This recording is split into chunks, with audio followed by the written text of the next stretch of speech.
Inilatag na ng Department of Education ang malawakang reforma at support measures ngayong school year 2026 to 2027 kung saan inaasahang makikinabang ang nasa 26 na milyong mga mag-aaral, higit 45,000 na mga paaralan at halos 900,000 na mga guro sa buong bansa.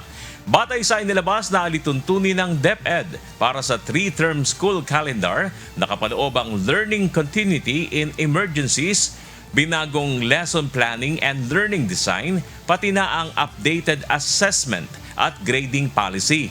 Gayun din ang pagpapatupad ng strengthened senior high school curriculum sa buong bansa. Layunin ng mga reforma na matulungan ng mga paaralan na mag-focus sa pinakamahalaga, mas mahusay na pagkatuto at mas malinaw na suporta para sa mga guro. Mas titiyakin din ng kagawaran na magiging maayos ang pagkatuto ng mga bata at mas suportado ang mga teacher sa ilalim ng 3-term school calendar.